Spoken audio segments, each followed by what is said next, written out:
हाय बच्चों, नमस्कार। आइए हम आज लाइन्स एंड एंगल्स को डिस्कस करेंगे और lines and angles class 9th के लिए हमने लिया हुआ है।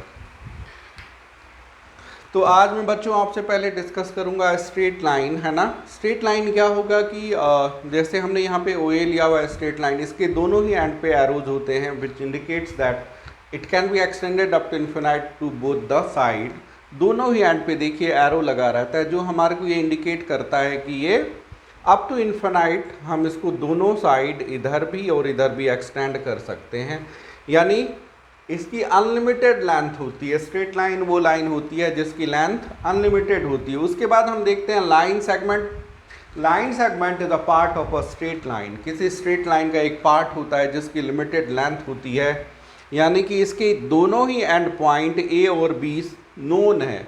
तो लाइन सेगमेंट ए बी की लेंथ हमने यहाँ पे 2 सेंटीमीटर लिया है जो कि लिमिटेड है। जैसे distance between Delhi and Kolkata what ever 1200 kilometre 1500 kilometre, distance between Delhi and Patna 1000 kilometre, तो जो भी हो वो फिक्स है, तो वो क्या हो गया हमारा लाइन सेगमेंट। उसके बाद हम आते हैं रे, जिसका कि स्टार्टिंग पॉइंट हमारे को पता है लेकिन इसका एंड पॉइंट हमें पता नहीं होता है, सो इसकी भी लेंथ अनलिमिटेड है। इस केस में इसके एक एंड पे एरो लगा हुआ रहता है जो यह इंडिकेट करता है हमारे को कि it can be extended up to infinite to this side. जिधर को एरो लगा रहता है उधर आप इन्फिनाइट तक इसे ले जा सकते हो।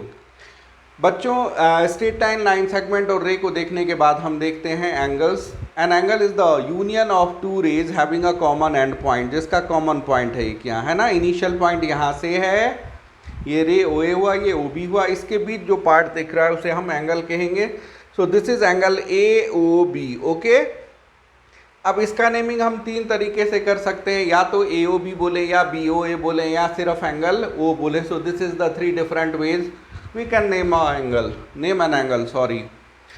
अब हम लाइन में आते हैं, डिफरेंट टाइप्स ऑफ लाइंस की बात करेंगे। Intersecting lines, 2 lines A and B are said to be intersecting lines if they do have a common point. तो यहाँ पे कॉमन पॉइंट ओ देख रहे हो, तो we say that A and B are intersecting lines.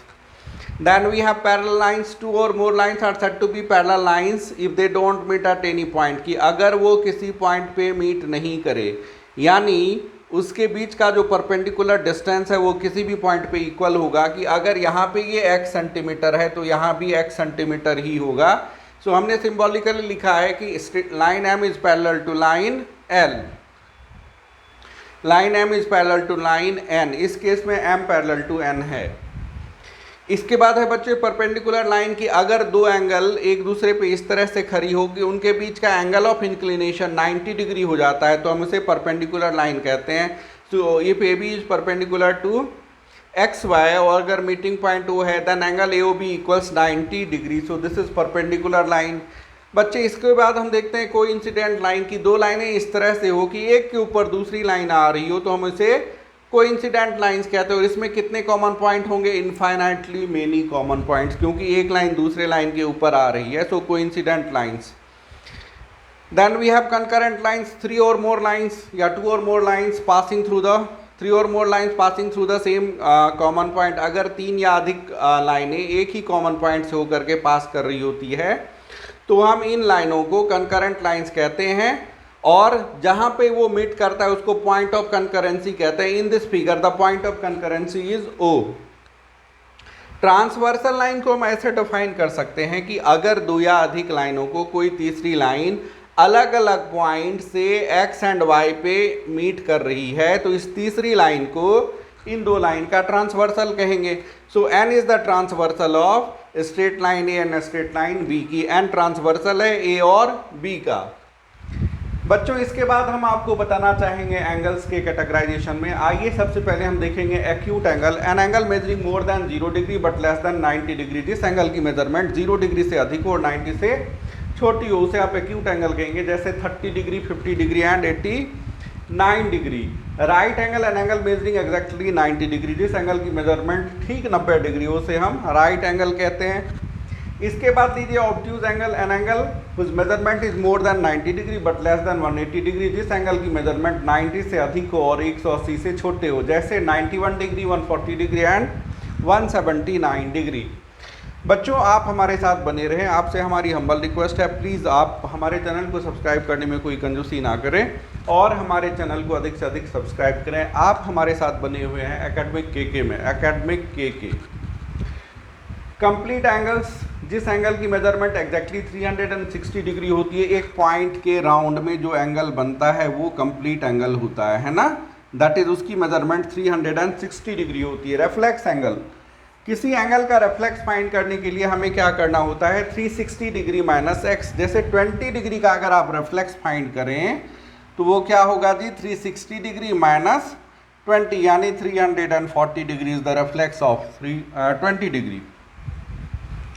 सो हमने देखा 20 डिग्री का रेफ्लेक्स एंगल 340 डिग्री है। कैसे आता, 360 में से उस एंगल को माइनस करके। कंप्लीट एंगल, जिस एंगल की मेजरमेंट 360 डिग्री होगी। एडजेसेंट एंगल, बच्चों एडजेसेंट एंगल के लिए 3 पैरामीटर्स होते हैं। वो क्या क्या पैरामीटर हैं, हमने इस डायग्राम में angle A O B, angle C O B, 2 angle लिए हुए हैं।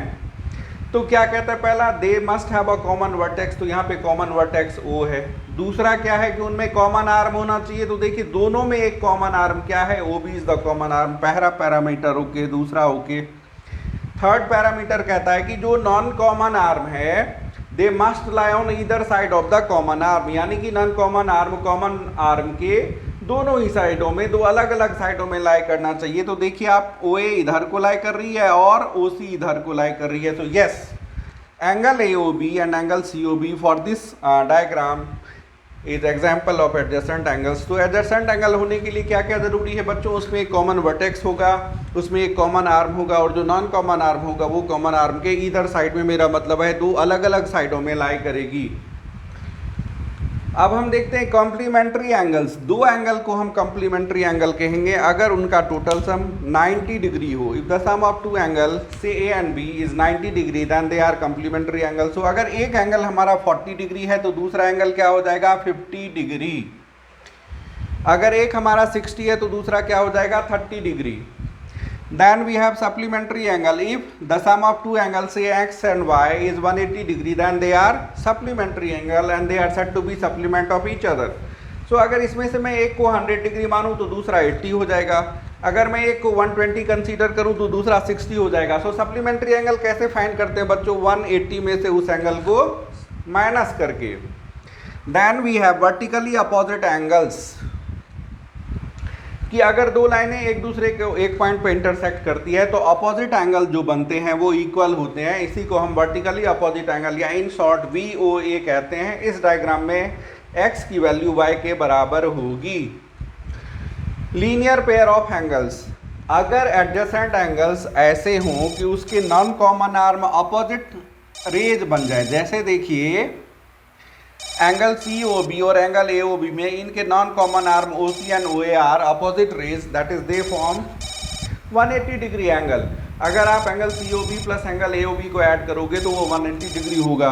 तो अगर एडजेसेंट एंगल्स में opposite arm non common arm opposite rays बन जाए तो वो क्या बन जाता है भैया, लीनियर पेयर ऑफ एंगल्स। ठीक है बच्चों, तो आपने ये ध्यान में रखना है। ये बच्चों हमारा ये आज बेसिक कॉन्सेप्ट्स था जो कि इस चैप्टर के लिए इम्पॉर्टेंट है, लाइंस एंड एंगल्स के लिए इम्पॉर्टेंट है। हम चाहेंगे बच्चों आप इन सारे इम्पॉर्टेंट पॉइंट्स को, इन सारे फैक्ट्स को लर्न कीजिए, इसको ध्यान से समझिए और इसी चेन को मैं आगे बढ़ाऊंगा अगले वीडियो में। तब तक के लिए हम आपसे लेना चाहेंगे विदा। बच्चों आप जहाँ भी रहें प्रसन्न रहें, स्वस्थ रहें, अपने माता पिता का आदर करें और गुरुजनों का सम्मान करें, इसी उम्मीद के साथ कि आप हमारी जर्नी में हमारा साथ देंगे, हमारे चैनल को सब्सक्राइब करेंगे। हम लेना चाहेंगे आपसे विदा। तब तक के लिए जय हिंद।